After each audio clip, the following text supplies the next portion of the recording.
Good morning po sa bawat isa. Katulad nga po ng aking nabanggit last Sunday, Lord willing po, ito na po ang ating huling linggo upang pag-aralan ng Lord's Supper. Bago po yun, tayo po'y manalangin. Ama naming sumasalangit, muli po kaming lumalapit bilang isang iglesia. Kami po'y pagkalooban mo ng karunungan, ng kumbabaan, O God, upang matanggap namin ang mga katotohanan ng iyong salita, upang ang aming mga buhay ay maitayo namin sa matibay na sandigan at sa patuloy naming pagtitiis, pagsasakripisyo, hanggang sa muli mong pagbabalik. Kami po'y maging matibay na Kristiyanong namumuhay ayon sa mga katotohanang itinuro mo sa kasulatan, Panginoon. Maraming salamat, Ama. Ito po ang aming dalangin sa pangalan ni Jesus. Amen. Sa isang buwan po nating pag-aaral ng Lord's Supper, nakita po natin na ang Lord's Supper ay higit sa ritual o tradisyon na ating minana.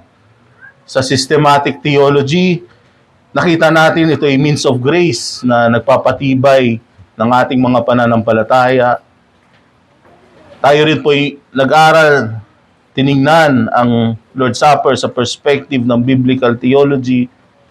Nakaugat po ang Lord's Supper sa kwento ng pagtubos ng Diyos mula sa Passover ng mga Israelita hanggang po nagkaroon ng katuparan sa kamatayan ni Kristo sa Jesus sa krus ng Kalbaryo. Sa historical theology, tiningnan naman nakita natin na ang Lord's Supper ay mahalagang bahagi ng pagsamba ng unang iglesia. Ito ay kanilang dinepensahan sa mga maling turo at naipasa sa atin, sa ating mga Kristiyano ngayong kapanahunan, sa ating kasaysayan. At sa covenantal theology, nakita natin na ito ay seals, signs ng bagong tipan, kung saan pinatitibay ng Diyos ang kanyang mga pangako sa kanyang bayan, sa bawat isa po sa atin.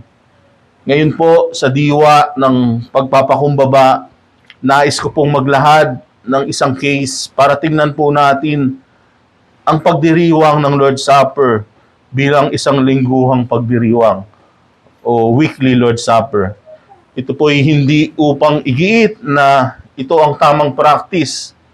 Hindi rin po husgahan ang ibang iglesia na ibang nakagawian, kundi upang anyayahan tayong pag-isipan natin kung ang pagsasagawa po ba natin ng Lord's Supper ay nakatugma sa mataas na pagpapahalagang ibinigay ng kasulatan at ng ating reformed na pangunawa sa sakramento ng Lord's Supper.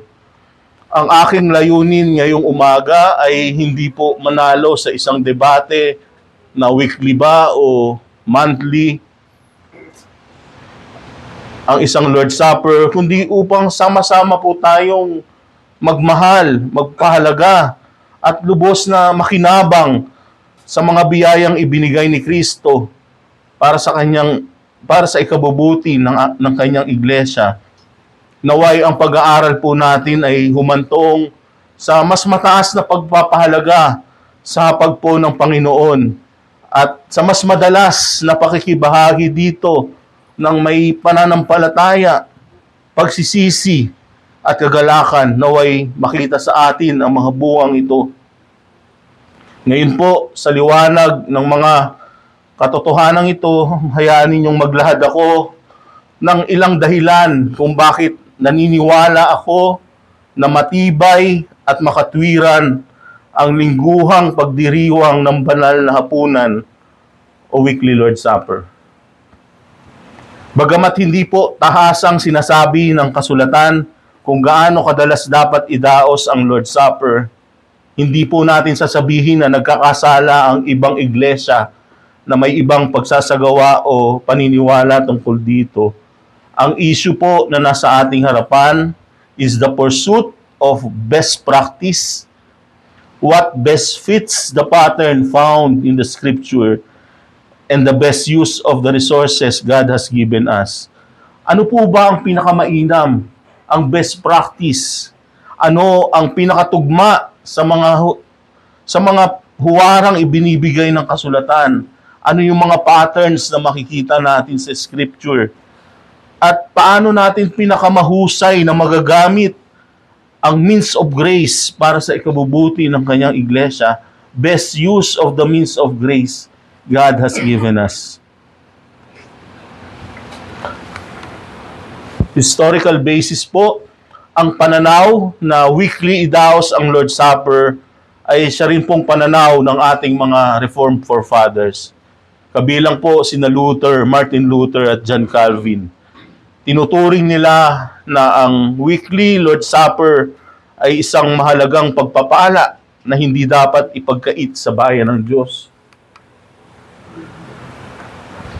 Ang didache po ay isang lumang manual, ancient church manual mula 50 to 120 AD.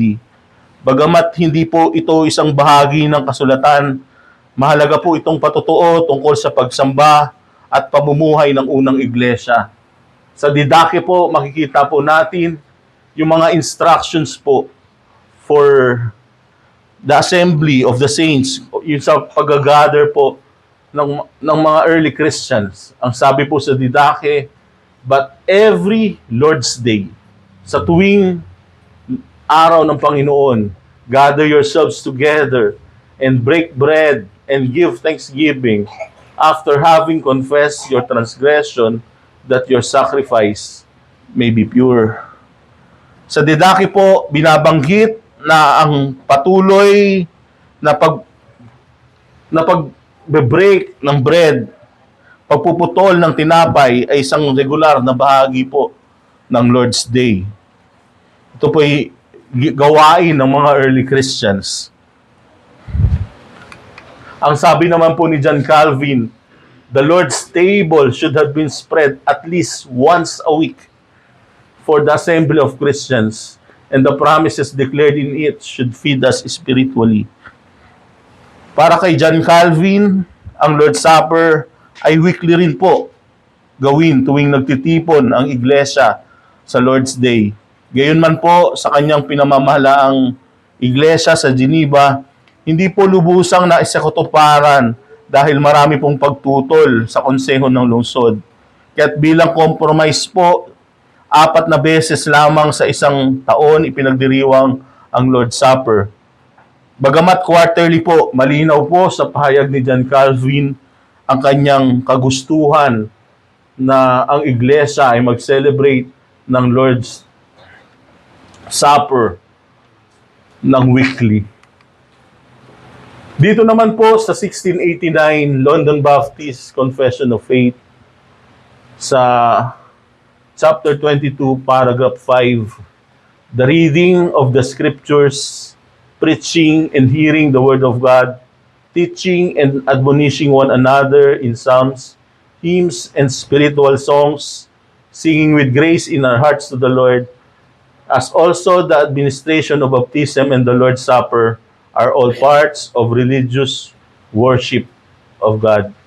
Nakita po natin na sa LBCF po, hinanay ang Lord's Supper kapantay po ng reading, pagbabasa ng scriptures, pagpipreach at pakikinig sa sermon, sa pagtuturo at pag-awit, kahanay po ang Lord's Supper. Bagamat hindi po tahasang sinabi ng ating confession, ang lingguhang selebrasyon po ng Lord's Supper, malinaw na implikasyon at prinsipyo na makikita po natin na ang pagkakahanay po ng Lord's Supper sa mga regular na gawain ng iglesia, tulad po ng pagbabasa, pakikinig, pagtuturo at pag-awit, by implication and by principle, ang Lord's Supper po tinuturo ng London Baptist Confession na tayo po ay weekly mag-celebrate ng Lord's Supper.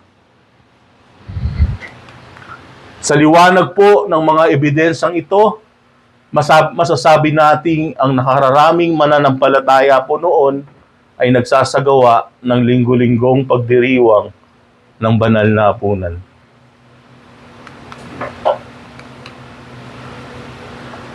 Ang sabi po ni Uri Brito, the frequent communion practice became the practice of the Roman Catholic Church in the 13th century and continued until the Reformation period. In those days, members could only partake of the sacrament once a year.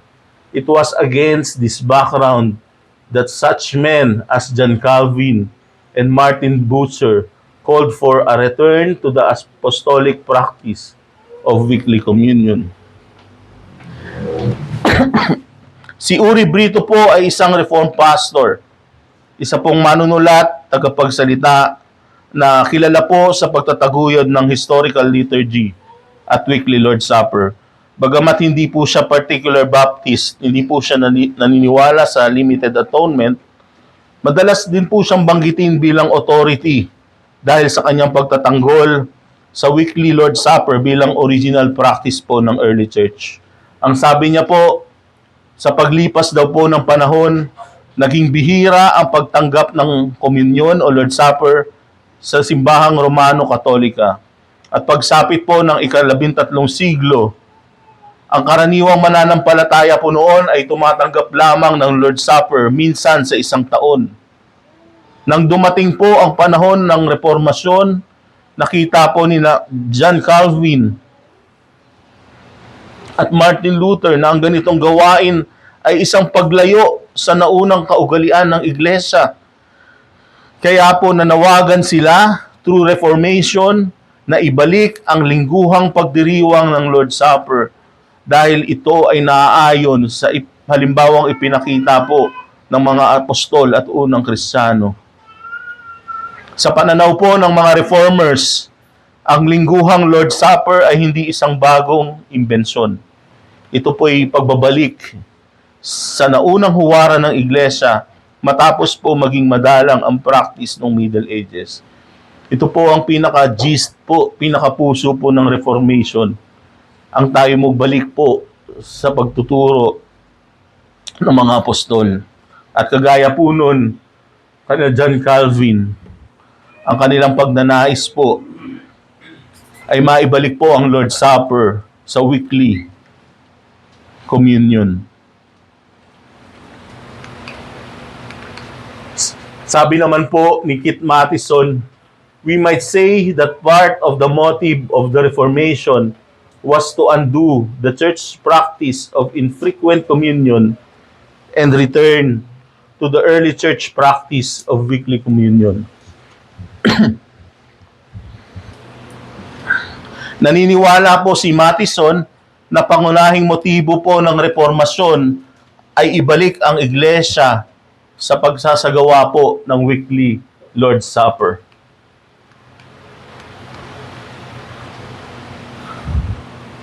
Ito naman po yung biblical basis sa mga Gawa 2 verse 42.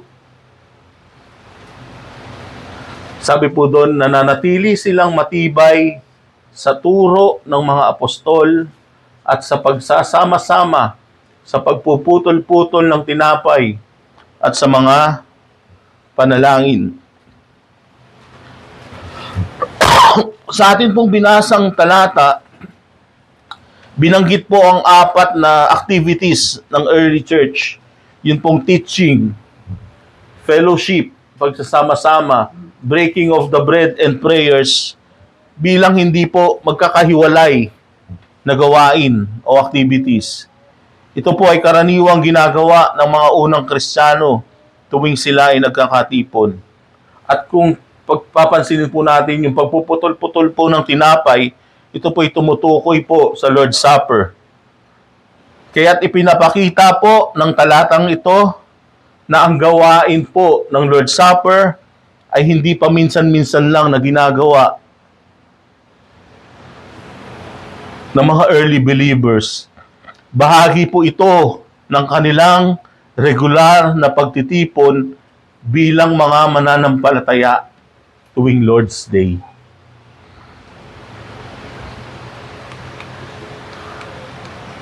Sa gawa 20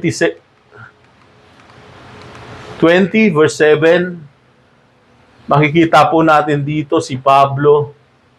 Nang unang araw ng Sanlinggo nang kami ay nagtitipon upang magputol-putol ng tinapay, si Pablo ay nagsalita sa kanila. Yamang nagbabalak siya na umalis kinabukasan, nagpatuloy siya sa pagsasalita hanggang hating gabi.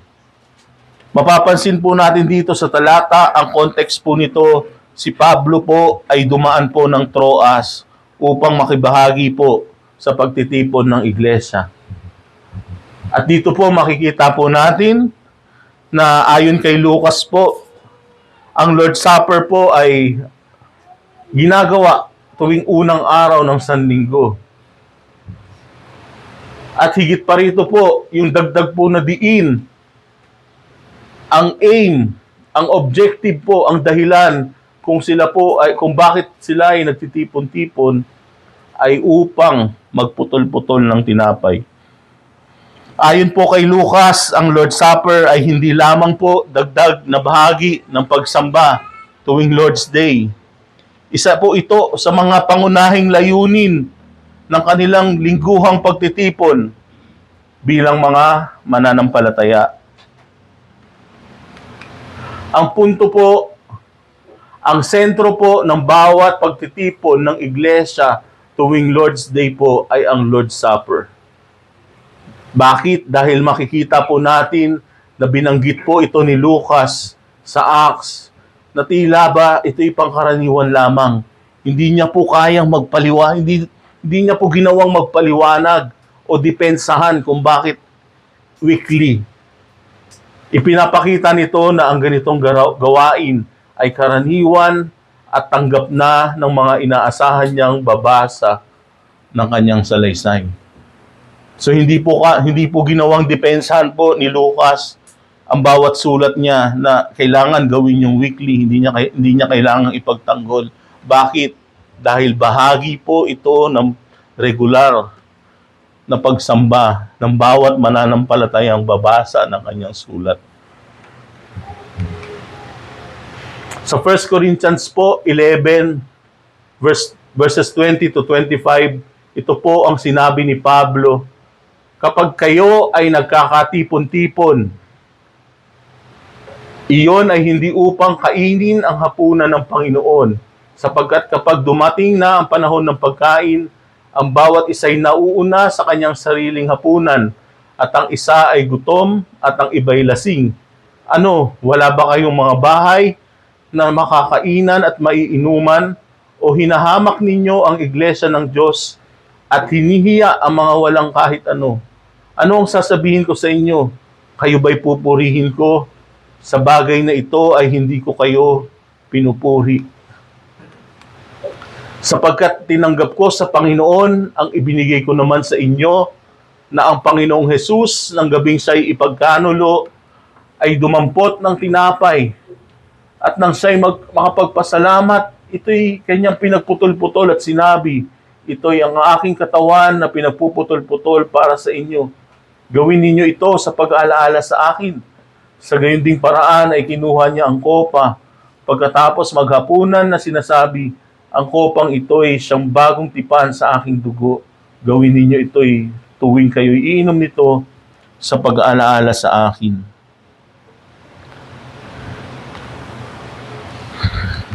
Ayon po sa mga Bible scholars, yung term po na kapag kayo ay nagkakatipon-tipon, sa English po, when you come together, ito po ay isang technical term. Yung terminolohiya pong ito ay tumutukoy po sa formal fellowship ng iglesia.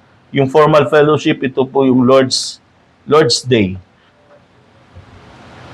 At sa ating pong pagkakabasa, ipinawahatig po dito na tuwing nagtitipon ang mananampalataya, nagsasalo sila sa isang pagkain, ang Lord's Supper. Sa 1 Corinthians 11:25, dito po sa talatang ating binasa,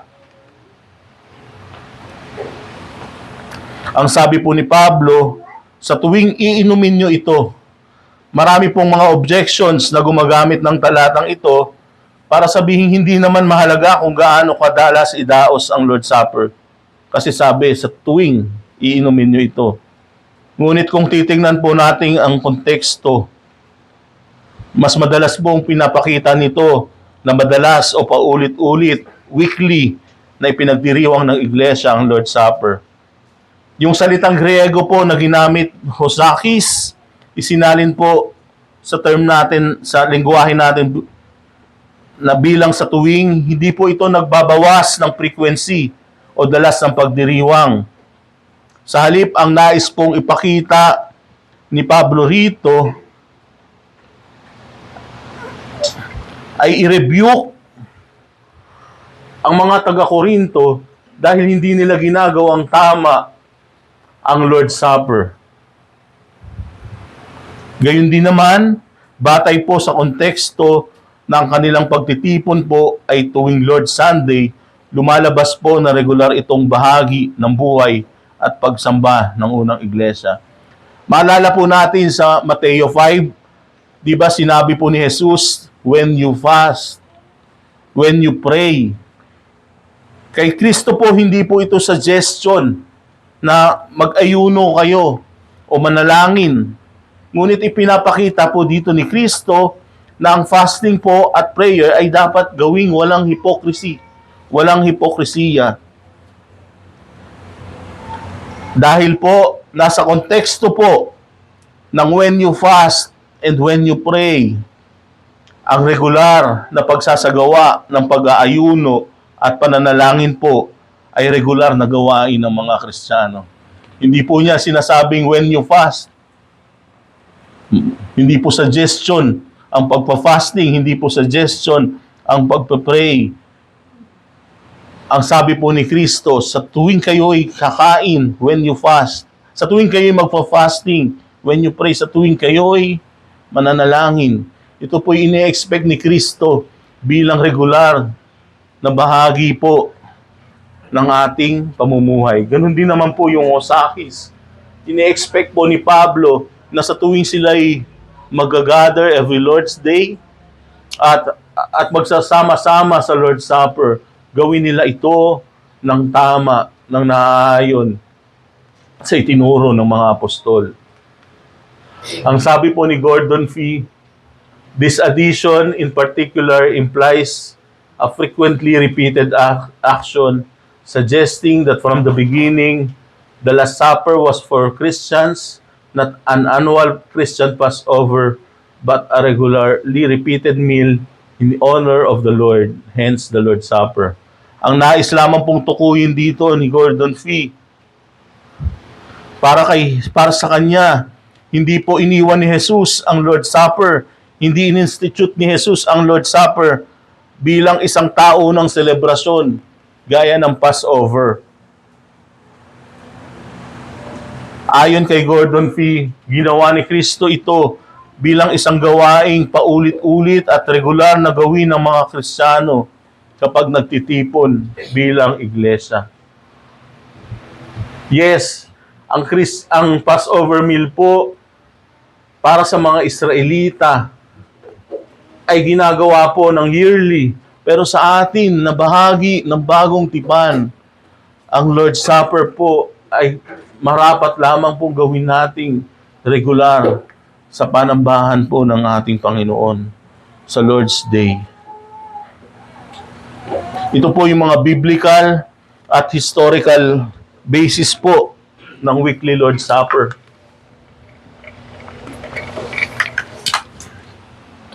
Ngayon po itutungo po tayo sa mga spiritual benefits of weekly Lord's Supper. Napag-aralan po natin na ang Lord's Supper po ay means of grace. At bilang means of grace po, hindi ito add-on na gawain every Sunday.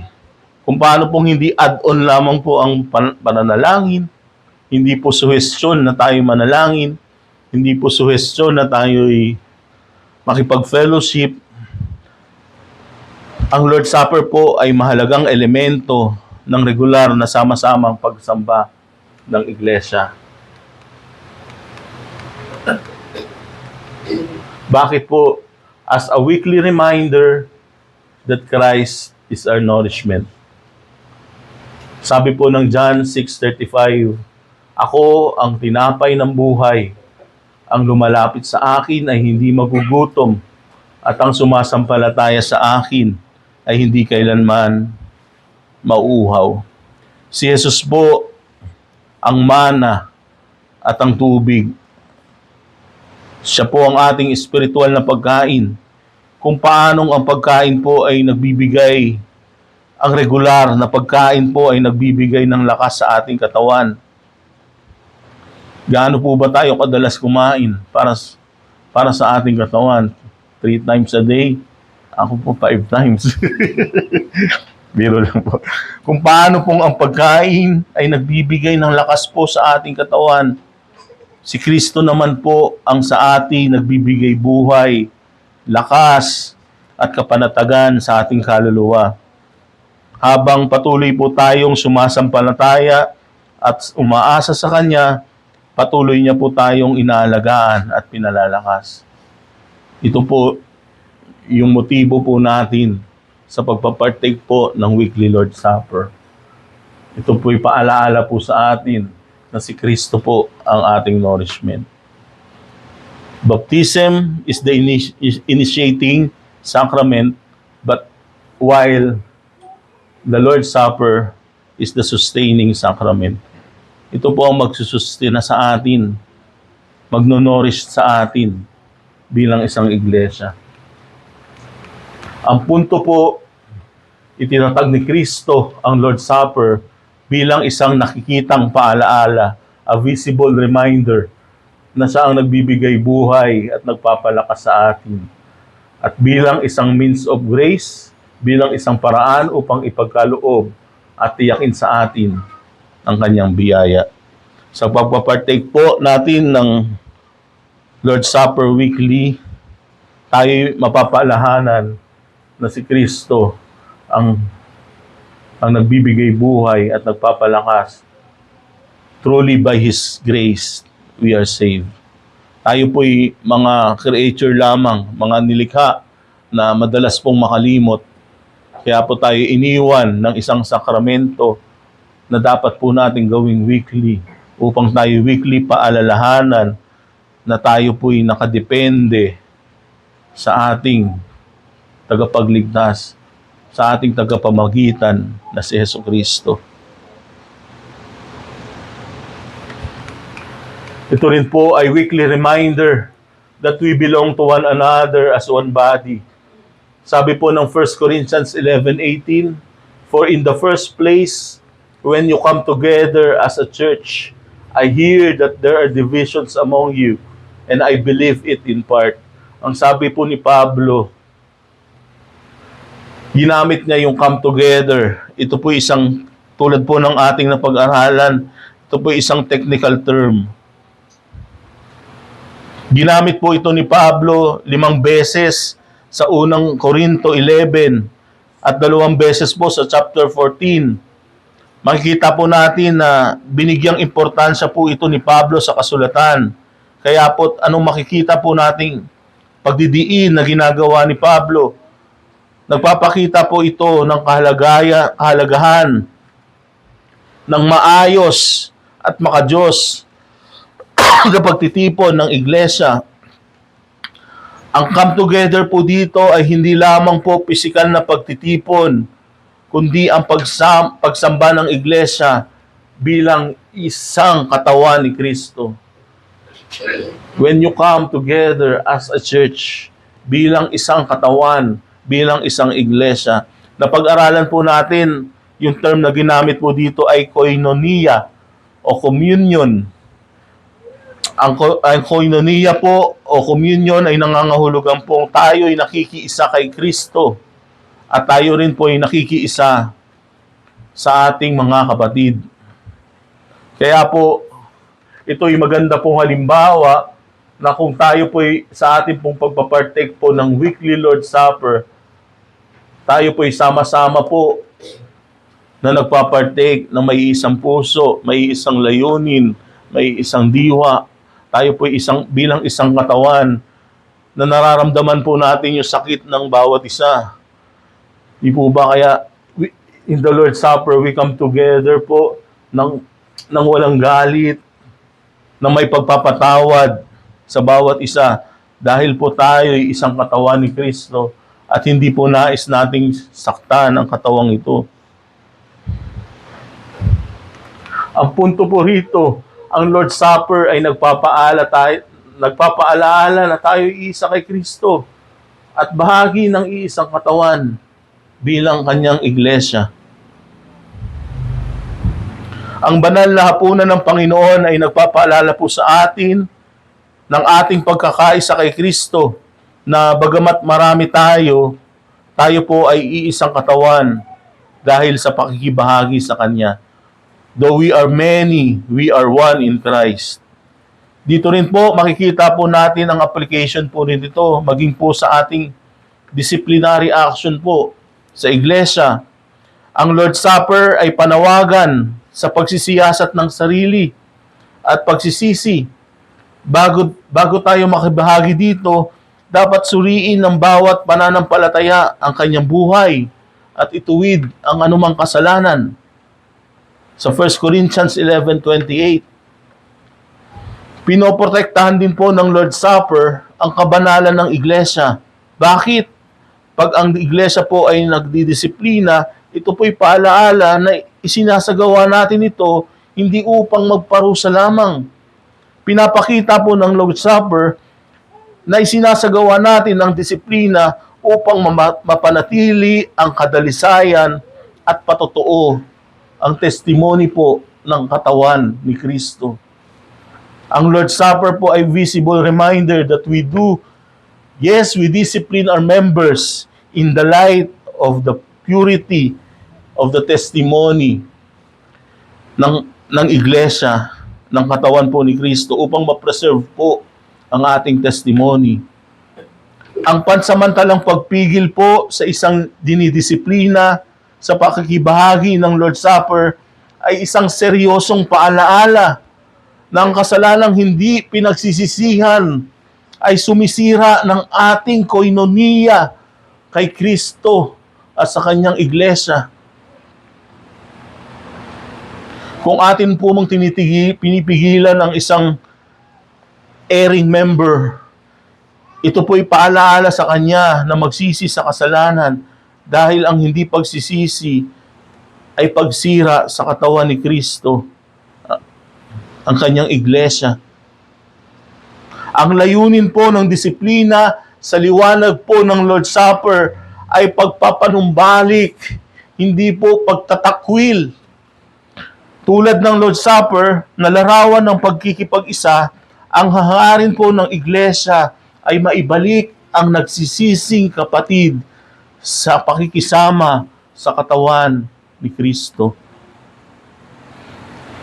Ang panghuli po, ang Lord's Supper ay nagpapala sa atin na ang pagiging bahagi ng iglesia ay may kaakibat na pananagutan.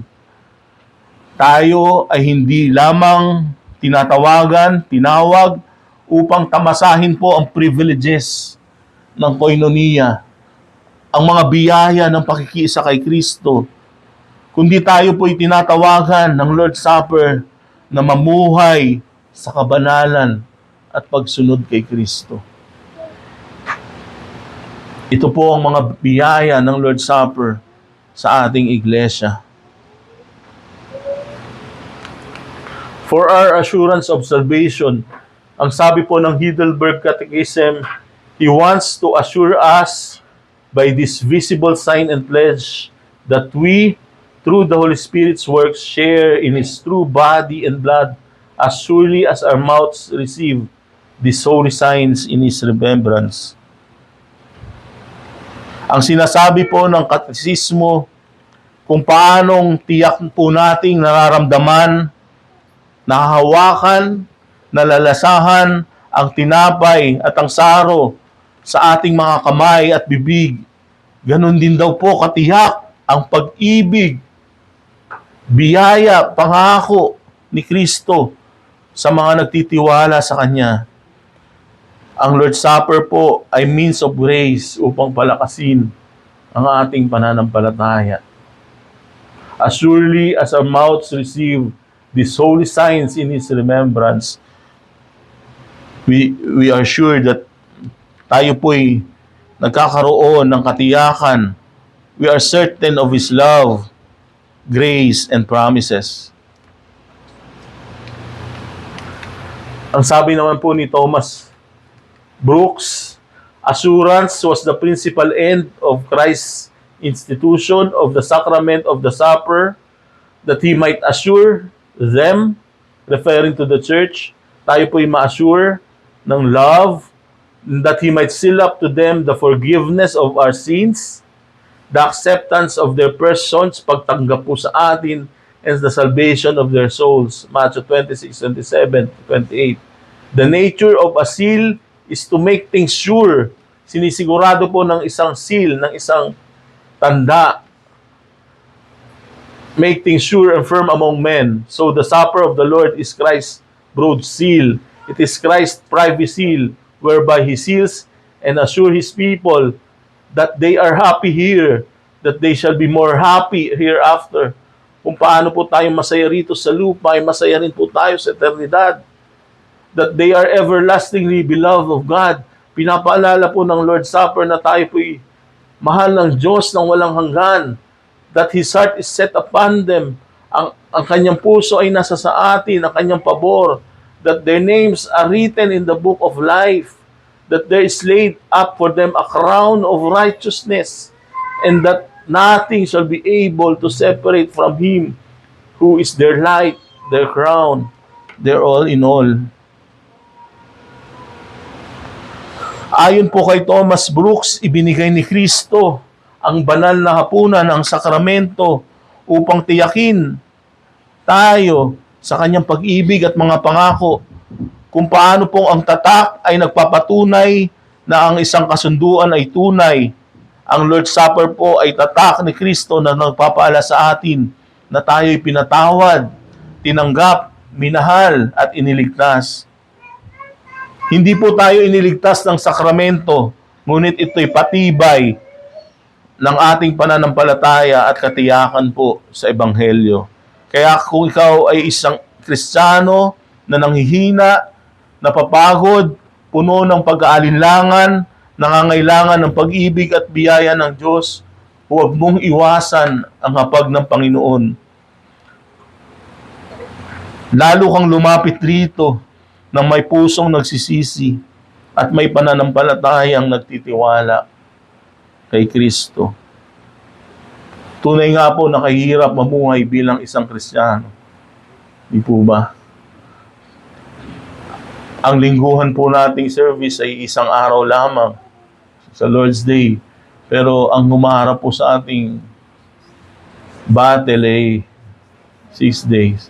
And I pray that the Lord's Supper, kung weekly po nating isasagawa, ay maging isang reminder na sa tuwing hahawakan natin, meron po tayong kalakasan harapin ang susunod na araw pagkatapos po ng linggo.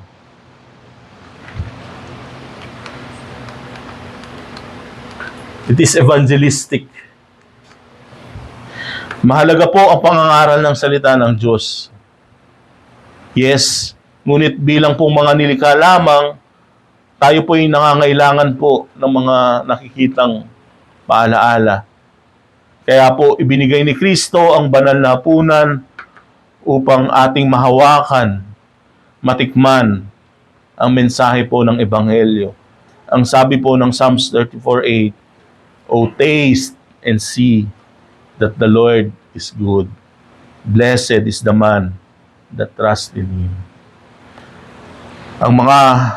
Ganun din naman po, ang banal na hapunan ay hindi lamang para sa mga nakikibahagi, ito rin ay patotoo sa mga nakakakita, sapagkat ipinapakitaan po nito ang mabuting balita ni Kristo, ang Ebanghelyo. Malinaw po na napapakita sa Lord's Supper ang Ebanghelyo. Dahil dito, hinihikayat at hinahamon tayo na maipaliwanag ang mabuting balita kay Kristo sa mga hindi pa sumasampalataya sa mga anak po natin, sa mga kaibigan na hindi pa maaaring makibahagi sa hapag ng Panginoon. Isa pong vlog na nabasa ko, How Weekly Participation in the Lord's Supper Can Help Your Children. Gawa po ni Ronnie Kurtz. English po yan. Tinagalog na lang po ng AI. Habang pinagmasdan ko ang banal na hapunan nitong nakaraang linggo, may isang simpleng tagpo na tumimo sa akin. Nang anyayahan ng pastor ang mga mananampalataya na lumapit sa hapag ng Panginoon, nakita ko ang isang ina na mahinahong pinaupo muna ang kanyang anak habang siya at ang kanyang asawa ay nakibahagi sa tinapay at saro. Malinaw po na pinakita ng ina yung fencing of the table. Sa mata po ng iba, karaniwan lamang ang eksenang iyon. Ngunit sa totoo lang, iyon ay isang sandali ng pagtuturo ng Ebanghelyo na ipaliwanag ng ina sa kanyang anak na may pagkakaiba sa kanila. Hindi dahil mas mabuti siya, kundi dahil siya ay sumampalataya na kay Kristo at nagtitiwala sa Kanya bilang tagapagligtas. Ang pagkakaibang iyon ay mahalaga. Ito ang pagkakaiba ng hindi pa sumasampalataya at ng taong nabago ng biyaya ng Diyos. At sa mismong sandaling iyon, ang banal na hapunan ay naging pagkakataon para anyayahan ng isang ina ang kanyang anak na lumapit din kay Jesus sa pananampalataya.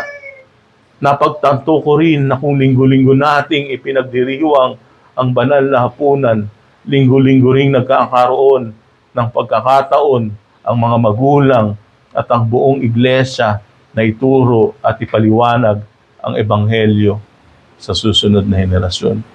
Sa mga bata na nandirito na hindi pa maaaring makibahagi sa Lord's Supper, malinaw na ang aming dalangin, maging ang Panginoong Hesukristo kung paano binuksan ang aming mga mata, ang mga puso ng inyong mga magulang, ang aming dalangin ay buksan din ang inyong mga mata sa Ebanghelyo upang makasama namin kayo sa Lord's Supper. Ang punto po, ang mga mananampalatayang puspos ng pag-ibig ni Kristo ay dapat maging handang ibahagi ang Ebanghelyo. At dahil may mga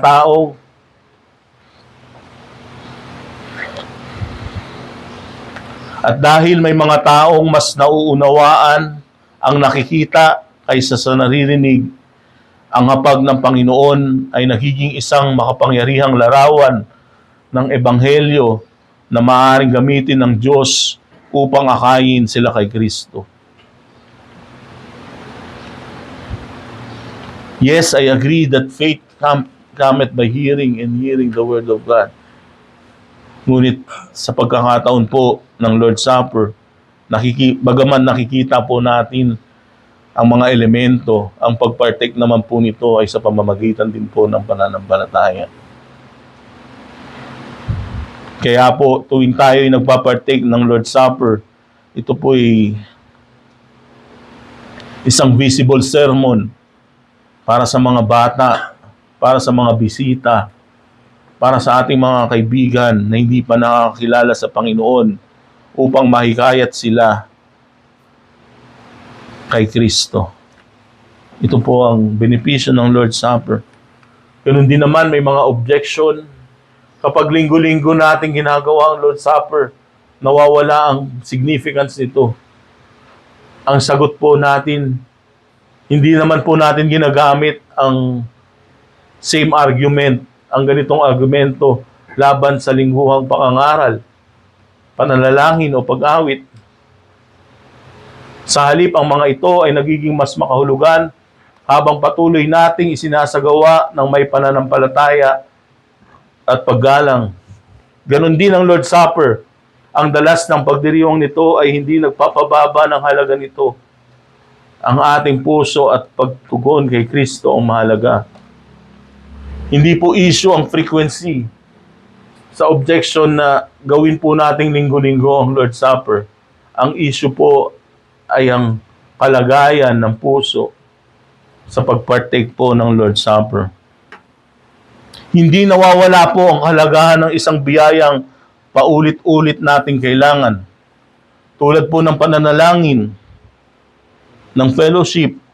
Kahit regular natin po itong ginagawa, nababawasan po ba ang halaga nun? Sa halip, lalo nating pinahalagan ito habang patuloy natin itong tinatanggap ng may pananampalataya. So sa tanong po na linggo-linggo, kapag linggo-linggo natin gawin ang Lord's Supper, nawawala ang pagiging special nito. The frequency is not the issue. It is the issue of the heart. Ikalawa pong objection, hindi ito sensitive sa mga bisita o hindi pa pananampalataya? Kasi hindi sila pwedeng mag-partake. Di ba? Baka ma-offend sila. Tayo po bilang iglesia, ito po ang ating pinaniniwalaan. Nakita po natin na ang Lord's Supper ay visible sermon, visible gospel. Isang malinaw na larawan ng kamatayan at muling pagkabuhay ni Kristo at isang paanyayang lumapit sa Kanya sa pananampalataya. Ito po ay nagiging pagkakataon upang hindi itaboy ang hindi pa sumasampalataya, kundi upang maipakita sa kanila ang kagandahan ng Ebanghelyo. Ano po ang mga practical implications kung ang Lord's Supper po ay means of grace upang palakasin ang kanyang bayan, makatwiran lamang na ipagdiwang natin ito ng linggo-linggo. Pangalawa, kung tuwing linggo ay nagtitipon tayo upang alalahanin ang tagumpay ni Kristo sa kanyang muling pagkabuhay, bakit hindi rin natin sa alalahanin sa paraang inuutos niya mismo sa Lord's Supper? Ang punto po ng pangalawang item po, tuwing linggo, nagtitipon po tayo upang ipagdiwang ang muling pagkabuhay ni Kristo. Ngunit hindi po natin mahihiwalay ang empty tomb sa cross. Wala pong muling pagkabuhay kung walang katawan na inihandog at dugong nabuhos para sa atin. Kaya po nang sabihin ni Jesus na gawin ninyo ito bilang pag-aalaala sa akin, ibinigay niya po ang Lord's Supper bilang regular na paalaala ng Ebanghelyo sa atin, ng kanyang kamatayan, muling pagkabuhay, at ng biyayang tatanggapin natin sa kanya. Kung linggo-linggo natin ipinagdiriwang ang muling pagkabuhay ni Kristo, makatwiran din naman pong linggo-linggo nating alalahanin ang kanyang sakripisyo sa pamamagitan ng Lord's Supper. At dahil hindi po natin mahihiwalay ang resurrection sa crucifixion, hindi rin po natin mapaghihiwalay ang Lord's Day at Lord's Supper.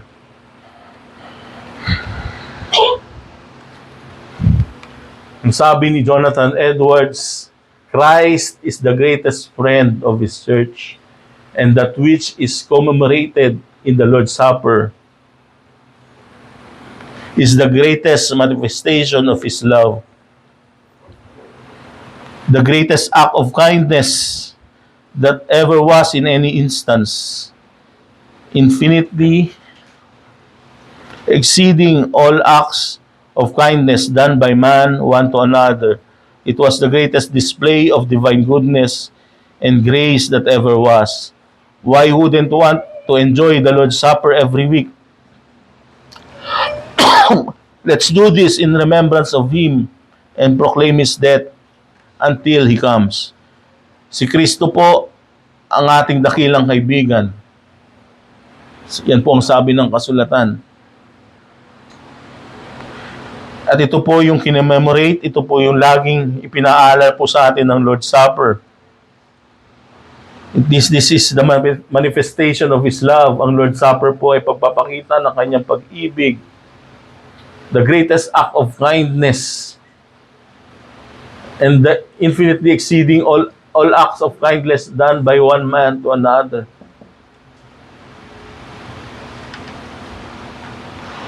Kung ang Lord's Supper po ay nagpapala sa atin ng pinakadakilang pag-ibig ni Kristo, ang ating pinakamabuting kaibigan, bakit hindi po natin ito gustuhin ipagdiwang ng mas madalas? Gawin natin ito bilang pag-aalala sa Kanya hanggang sa siya'y muling dumating. Tayo po'y inibig ni Kristo. Sabi po sa Biblia, nung tayo'y makasalanan pa lamang. Di po ba?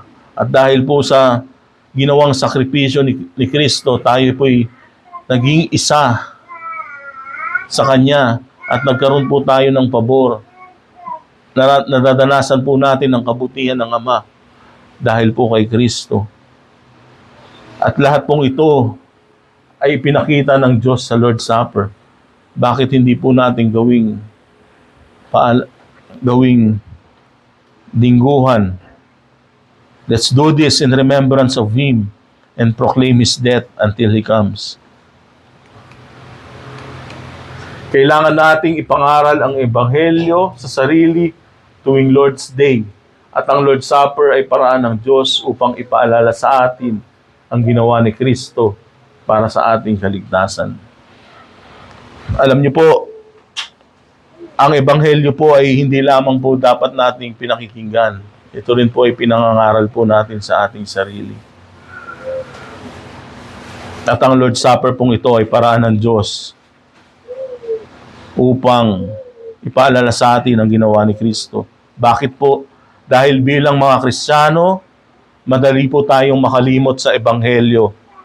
Kapag dumarating ang pagdududa, takot, pagkakasala, o pride, kailangan nating muling ipaalala sa ating sarili na si Kristo ay namatay para sa ating kasalanan, muling nabuhay, at sapat ang kanyang ginawa sa krus ng Kalbaryo para sa ating kaligtasan. Sa Lord's Supper po, sa tuwing magpapartake tayo nito, para bang muli natin pong pinapangaral sa ating sarili na ang katawan ni Kristo ay binigay para sa akin. Ang kanyang dugo ay nabuhos para sa akin. Ang biyaya ng Diyos ay sapat para sa akin. Kaya ang Lord's Supper po ay hindi lamang pag-alaala sa nakaraan, kundi kasalukuyang pagpapatibay ng ating pananampalataya at pagtingin po natin sa hinaharap nating kaligtasan. Sabi ni J.C. Ryle, the two elements of bread and wine were intended to preach Christ crucified as our substitute. They were to be a visible sermon appealing to the believer's senses and teaching the old foundation truth of the gospel that Christ's death on the cross is the life of man's soul. Ang punto po ni J.C. Ryle dito, ang Lord's Supper ay ebanghelyo na hindi lamang natin naririnig ngayon. Ito po'y nakikita at natitikman natin sa pamamagitan ng Lord's Supper. Kaya po ang hamon po sa bawat isa sa atin, ang sabi po ni Michael Horton, your view of the nature of the Lord's Supper will determine the importance of it in the worship service. Kung paano natin naunawaan ang banal na hapunan, ay siya pong magtatakda kung gaano po natin pinahahalagahan ang pagsamba o ang Lord's Day. Kung itinuturing natin itong simpleng ritual lamang, magiging pangkaraniwan ito sa atin. Ngunit kung makikita o titingnan natin ito bilang kaloob ni Kristo upang ipaalala ang Ebanghelyo at patatagin ang ating pananampalataya, bibigyan mo ito ng nararapat na halaga at lugar sa buhay ng iglesia. Bilang pagtatapos po, inaharap ko ang isang case for weekly Lord's Supper ng may pagpapakumbaba. Hindi po ito upang magdikta, kundi upang sama-sama nating pag-isipan kung ang pagsasagawa po ng Lord's Supper natin ngayon ay tumutugma na sa mataas na pagpapahalagang binibigay ng kasulatan at ng historical lineage ng ating pananampalataya. At kung ito ang katotohanan po na ang Lord's Supper ay biyaya ni Kristo para sa kanyang iglesia. Ako po'y nananampalataya na ang tanong na naiwan po sa bawat isa ay hindi na bakit lingguhan, kundi bakit hindi natin simulan ito gawin ng lingguhan. Ito po ang pagsusumamo, ang aking panalangin sa bawat isa po sa atin. Ito po ang case, ang ating case for weekly Lord's Supper. Tayo po'y manalangin. Aming banal na Ama, kami po'y nagpapasalamat na from eternity past, ang Trinitarian God ay nagplano na kami po'y tubusin sa pamamagitan ng sakripisyo ni Kristo. At si Kristo ay nag-iwan ng sakramento, bautismo, Lord's Supper, upang maging paalaala sa aming mga mahihinang nilalang na madalas makalimot dahil sa aming mga pagkakasala, takot, duda, na kami hinirang, we are elected, we are predestined, and we will be glorified in heaven. Marami pong salamat dahil ang Lord's Supper are signs and seals of your promises, the spiritual blessings we have in Christ Jesus. Marami pong salamat at natapos po ang pag-aaral namin ng sakramento ng Lord's Supper ng may mataas na pagpapahalaga rito. May reverent fear at meron ding passion, affection na gawin namin ito bilang nagkakaisang iglesia. Maraming salamat, Ama. Ito po ang aming dalangin sa pangalan ni Jesus. Amen.